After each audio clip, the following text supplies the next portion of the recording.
Hello everyone. বর্তমানে আমি একটা প্রকল্প নিয়েছি যে আগামী 30 দিনে আমাদের ভারতের সমস্ত রাজ্য সম্পর্কে আইডিয়া দেবো।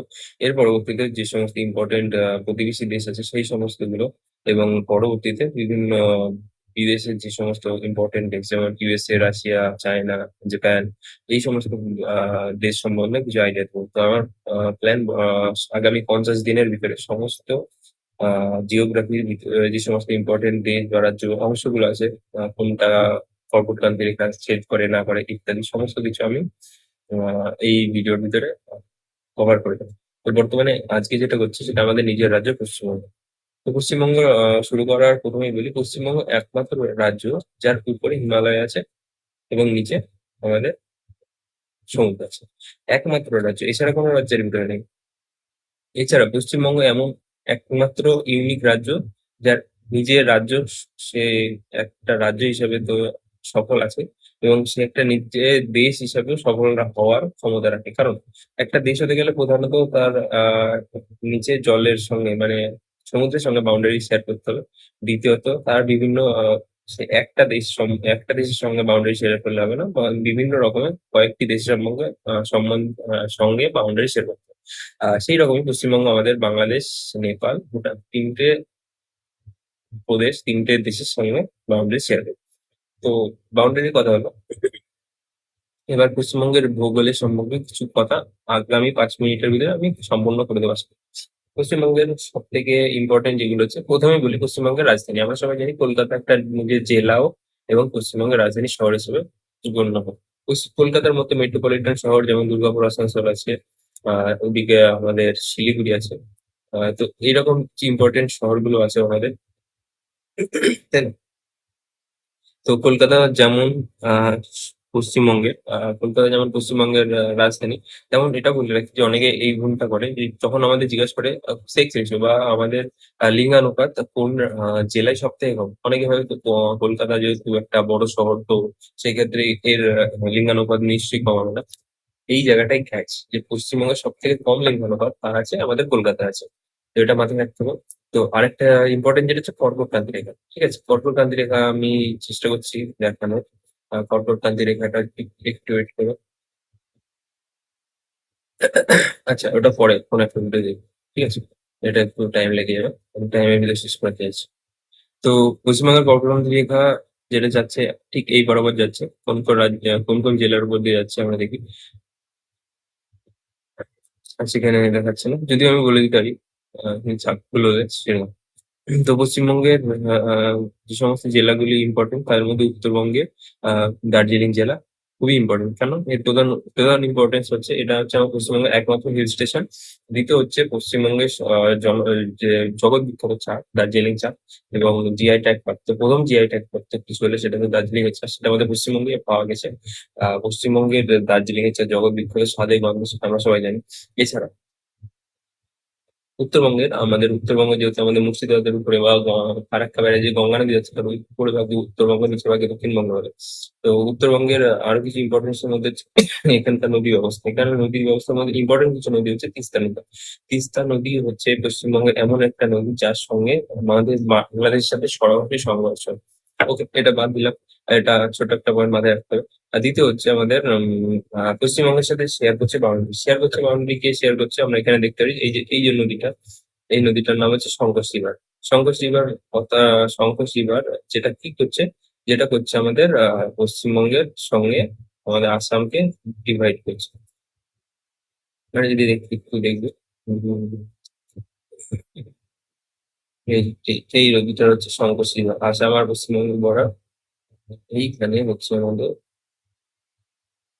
এই নামটা দেখি,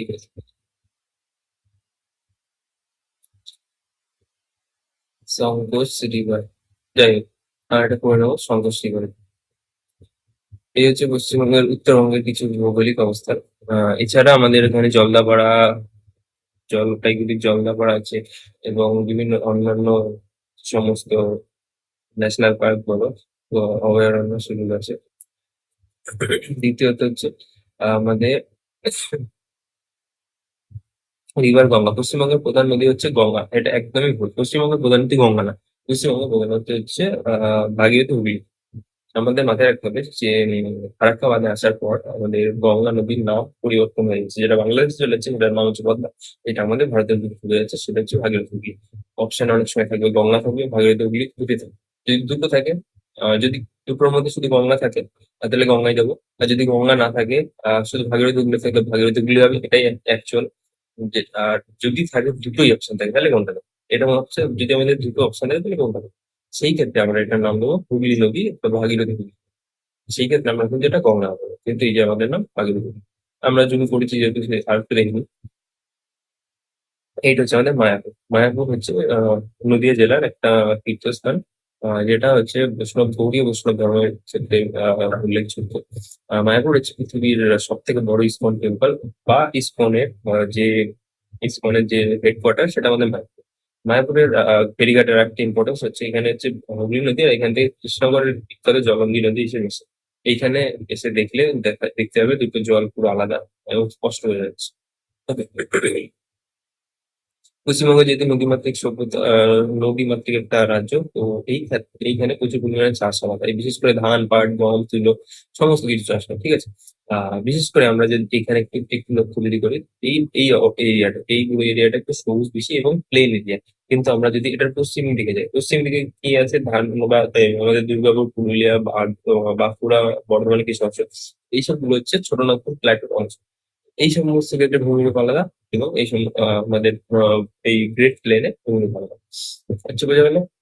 এবার আসছে আমাদের সুন্দরবন। সুন্দরবন হচ্ছে পশ্চিমবঙ্গের একমাত্র ম্যানগ্রোভ অরণ্য এরিয়া, যেটা ভারতের গুজরাট প্রদেশে দেখা যায়। তো পশ্চিমবঙ্গের এই যে ম্যানগ্রোভ এরিয়া, এটা সুন্দরবন ম্যানগ্রোভ এরিয়া বিশেষ করে নাম হয়েছে সৌন্দর্যের জন্য। এটা ফেমাস কেন? কারণ এখানে বন্য মধু পাওয়া যায়, বিভিন্ন রয়্যাল বেঙ্গল টাইগার পাওয়া যায়, বিভিন্ন রকমের জনপ্রজাতি পাওয়া যায়। সেই ক্ষেত্রে পশ্চিমবঙ্গের এই সুন্দরবন ভারতের একমাত্র জৈববৈচিত্র্যময় এরিয়া, যেটা একটা বায়োডাইভার্সিটি এরিয়া, যেটা একটা রামসার সাইট এরিয়া, যেটা একটা ন্যাশনাল ন্যাশনাল পার্ক এরিয়া। এবং এখানে আমাদের সব থেকে বিখ্যাত যেটা আমাদের টাইগার রিজার্ভ এরিয়া, এবং রয়্যাল বেঙ্গল টাইগারের একটা বাড়ি বলা যায়, এটা আমাদের রয়্যাল বেঙ্গল টাইগারের বাড়ি। ঠিক আছে, অনেক হাদসা শোনা যায়। এবার আমরা আর কি বলবো, আর কি বলি।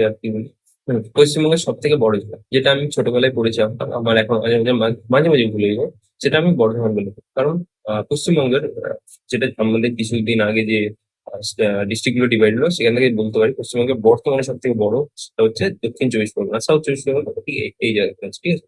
আমাদের সুন্দরবন এরিয়াটা সাউথ চব্বিশ পরগনা, তারপরে উত্তর চব্বিশ পরগনা।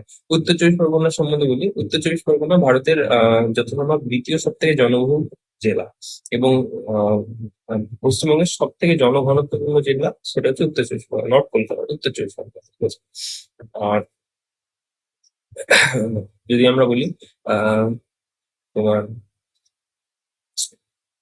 সব থেকে ও আরেকটা জিনিস, আমাদের পশ্চিমবঙ্গেরই একমাত্র জেলা, যেটা আমি কোথাও পড়িনি যদিও, হয়তো কোথাও আসবে না, কিন্তু যদি চলে আসে, খুব সুন্দর একটা বিষয়। পশ্চিমবঙ্গের কোন জেলা দুটো আলাদা আলাদা দেশের সঙ্গে আহ বাউন্ডারি শেয়ার করছে? এটা হচ্ছে আমাদের দার্জিলিং, ঠিক আছে।